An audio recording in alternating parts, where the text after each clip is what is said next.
L'Euro 2016, c'est aussi la fête du foot, enfin on l'espère, jusqu'au 10 juillet. Et dans le 64 minutes, c'est l'instant Roustan.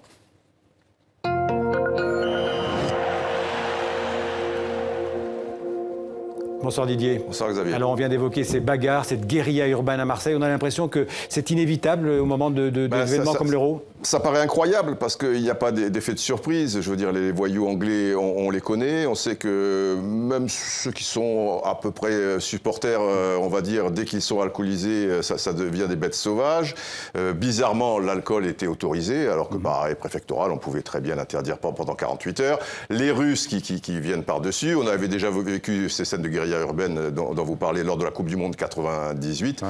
Donc on frôle la catastrophe. Et le plus terrible, c'est que ces mêmes personnes vont se retrouver à 30 km d'intervalle, puisque l'Angleterre joue à Lens mercredi et jeudi la Russie. C'est pour ça que l'UEFA a lancé ce communiqué. S'il venait à y avoir d'autres violences, les deux équipes nationales seraient disqualifiées. Tout le monde semble complètement débordé. Pourrait être disqualifié du tournoi. Absolument.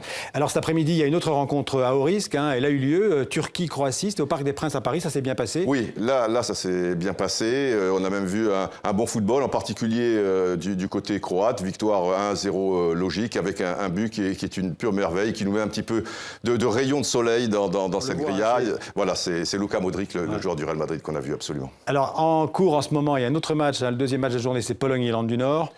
Oui, alors l'Irlande du Nord qui revient dans une phase finale la première fois depuis 1958, rendez-vous compte, c'est un bon souvenir pour l'équipe de France et Juste Fontaine, mais 58 vous n'étiez pas né, et moi j'étais tout petit, vous voyez, j'étais comme ça, mais déjà je marchais, je savais jardiner, faire la cuisine, etc. et tout.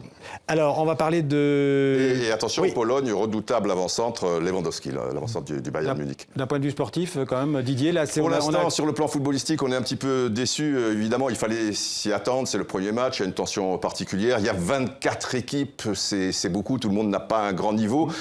C'est âpre, disputé, ça se joue à la serpe. Il n'y a pas une seule victoire avec plus d'un but d'écart. Heureusement, il y a eu des individualités comme Dimitri Payet, par exemple. Payet Payet, oui, Payet, la Réunion, excusez-moi.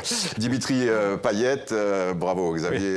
Oui. Et puis Luka Modric, je vous l'ai dit, il faudra attendre un peu plus tard dans la compétition pour émotionnellement vraiment vibrer. Alors ce soir, on attend un grand choc, Allemagne-Ukraine. Allemagne favori? Là, c'est intéressant, parce que l'Allemagne, à mon avis, est le grand favori de cet Euro, champion du monde en titre, ce n'est pas rien. Ce sera intéressant de suivre ce match. Pour l'instant, on est encore déçus. Même l'Angleterre, hier, c'était un jeu, on attendait beaucoup de l'Angleterre, académique, un petit peu tristouné, match nul contre la Russie. Donc on attend beaucoup de l'Allemagne, mais on est aussi un petit peu inquiet aux environs du match. On va voir pourquoi, d'ailleurs, avec cette image que vous avez retrouvée, une image impressionnante qui est tournée à Lille, une prise à Lille. Qui traîne sur les réseaux sociaux. Regardez bien, alors là c'est le drapeau de la marine de guerre, je veux dire du Deuxième Reich, les poings levés, les gens, vous voyez, avec des bandeaux, certains saluent nazis, ce sont des hooligans de Dresde, c'est la frange la plus terrible, et c'est d'ailleurs à Dresde où se trouve le siège du parti le plus extrémiste, le Pédiga,